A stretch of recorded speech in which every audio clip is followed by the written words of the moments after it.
Heyo everybody, Zian over here from Nintendo Life, and today we're here to share with you our review of Loop Hero on the Nintendo Switch. Now, this review was originally written by Mitch Vogel for NintendoLife.com, but was reworked into this video by me.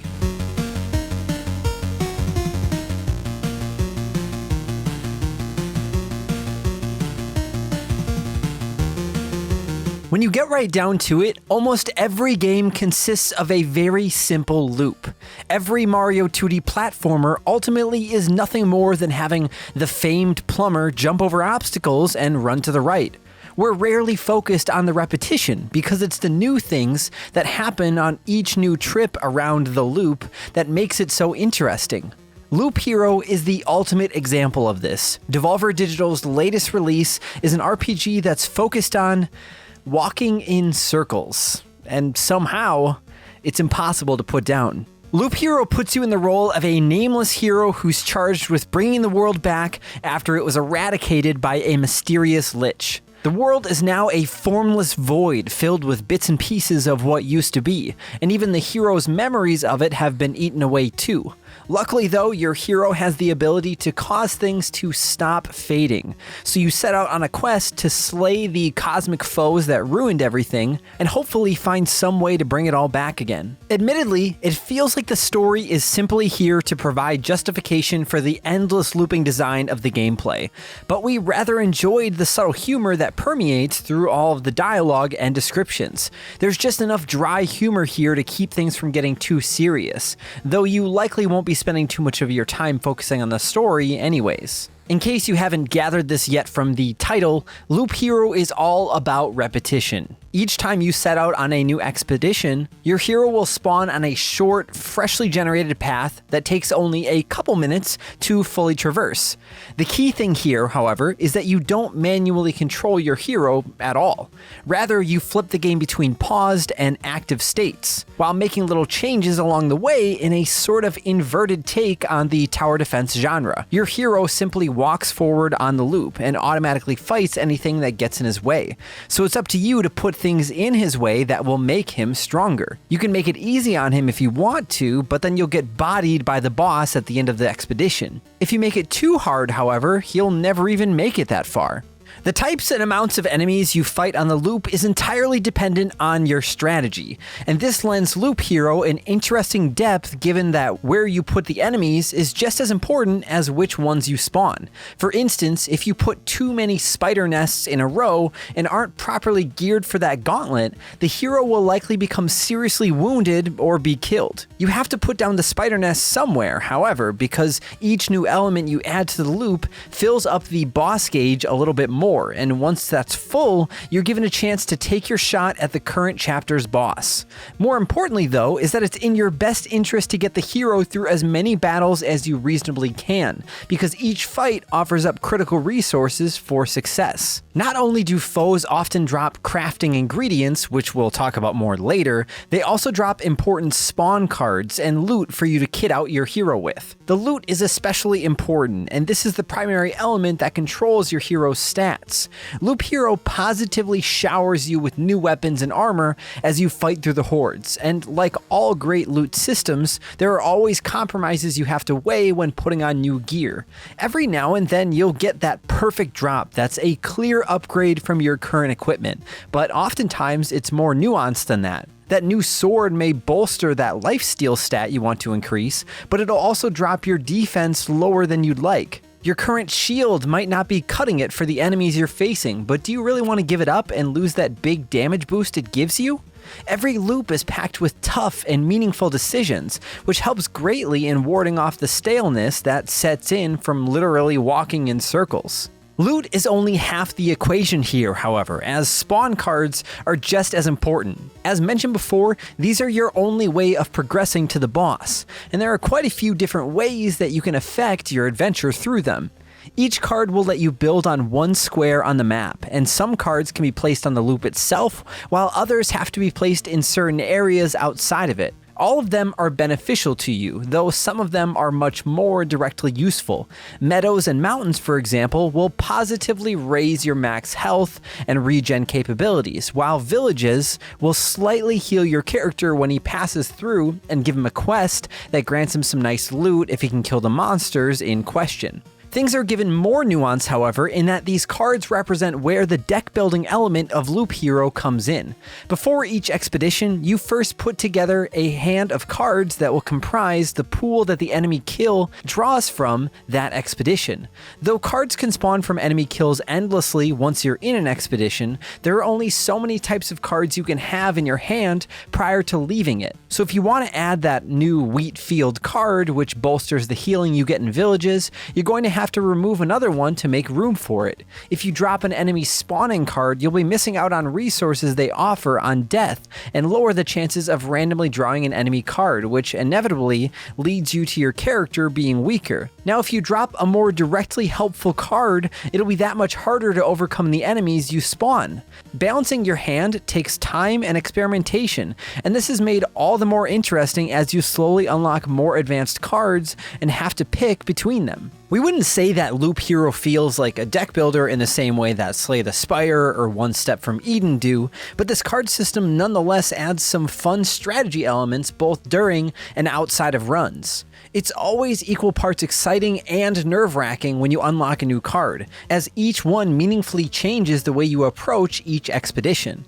Meanwhile, each loop of your expeditions remains dynamic because you never know which cards may drop from the next enemy encounter. As you advance on an expedition, you're sure to amass a large collection of resources and goodies that you can take back with you to your base of operations to tip the odds in your favor. Here, you can build out new facilities like a smithy or a farm that will unlock more spawn cards and open up new gameplay elements like the ability to drink health potions on an expedition or new class types. Most importantly, your investments at your base carry over between runs, and the permanence of these upgrades makes them some of the most meaningful boosts you can get in Loop Hero. No matter how poor you are at managing your hero's stats and journey on an expedition, you can eventually overcome the difficulty by making upgrades back at the base that'll give you more of a head start on your next try. This base building aspect gives Loop Hero a nice sense of forward progress that will appeal more to those who aren't as wooed by the punishing nature of roguelikes. Sure, your carefully constructed perfect loop may be annihilated when you die or retreat back to the camp, but knowing that you didn't lose all your progress aids greatly in keeping you invested. It's quite easy to get back to camp and either make an upgrade or see that you're just shy of being able to get one, which then spurs you to get back out there and try one more time for the 5th time that night. The downside to this part of the gameplay, however, is that it can also lead to Loop Hero's progression feeling too gated and slowed down.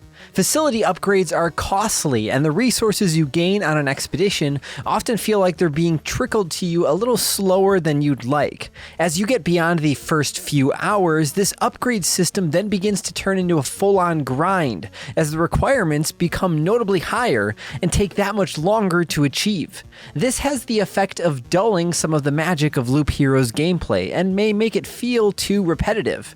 Fortunately, the core gameplay of constantly managing your hero's journey as he loops around proves to be dynamic and varied enough that the shortcomings with the upgrade economy aren't too egregious. As you've probably gathered by now, Loop Hero is less about playing the game itself and more about balancing the consequences of making a million decisions at once. It's almost like a management sim in how you're more focused on numbers and menus than you are on moving a character around and exploring a world. It may sound a little too busy, but there's something distinctly satisfying about how compact and distilled everything is in Loop Hero. This isn't a game where you're wasting time running across long, empty fields to turn in a quest, or mashing through lengthy dialogue sequences or cutscenes so you can move on to what's next. It's taking all the parts that are directly fun about a traditional RPG and stripping out virtually everything else. Now, from a presentation perspective, Loop Hero manages to satisfy with its charming and simple visuals. The semi-frequent instances of dialogue feature some nicely detailed sprite work, while the expedition conversation segments are basic but very easy to read considering how much can be going on at once. Loop Hero isn't a very colorful game, it leans really heavily on murky, dark colors, but it feels fitting for the tone and has a memorable aesthetic that feels distinct from just being another pixel art indie title. Similarly, the usage of deliberately low-quality sound bites for things like a crow cawing or a harpy clawing aids to the retro appeal without feeling like the developers phoned it in. Oh, and the music is utterly fantastic, especially the tune that plays during the final dash to one of the boss characters. Some of these songs will be living on in your head even after you put the game down.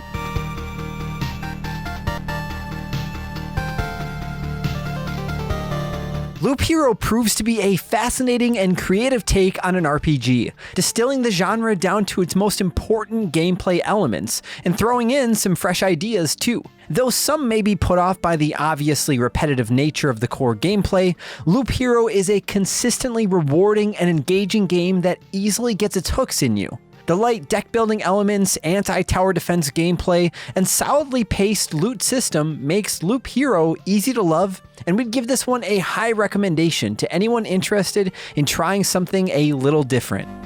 We here at Nintendo Life give Loop Hero on the Nintendo Switch an 8 out of 10. If you'd like to reference the full written review, you can find that along with more news and information on Loop Hero over at nintendolife.com. Let us know in the comments down below if you ever gave this a shot on PC in the past or if you're planning on picking it up on Switch. And as always, if you enjoyed this video and you want to see more content like this, then why don't you go ahead and drop that subscribe button into a never-ending loop of its own, and then ring that notification bell to be notified whenever we put up a new video. Thank you all so much for watching. I'm Zion from Nintendo Life. Stay safe out there, and we will see you next time.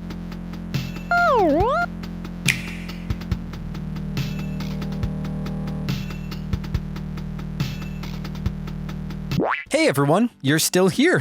It's Zion still, and I happen to have a few of my own thoughts about Loop Hero as well, as I have spent a little bit of time with the game on Switch.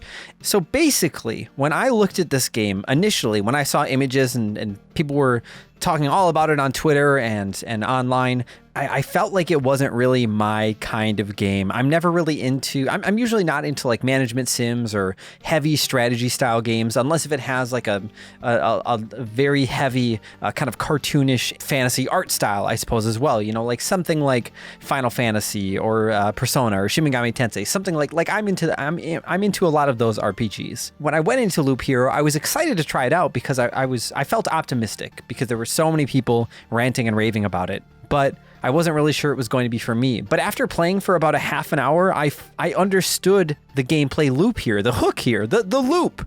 And I ended up sinking another like 2 or 3 hours into it in one sitting. But I was just genuinely having so much fun kind of learning more about the different elements of the game. For example, one thing that I noticed is if you happen to take a bunch of mountains and you place them near each other, I think if you place like 9 of them in an area, they will turn into like a big mountain. And then now harpies will come and invade your area. But the harpies will only come around if you happen to do that. I'm not sure if there's a card that you can draw that will also summon harpies or not, but that's a thing in the game. And it seems like there's all of these kind of little secrets in here, can either give you an edge or show you something new or that you might not have known, that the game doesn't explicitly tell you. You just have to play the game to figure this stuff out.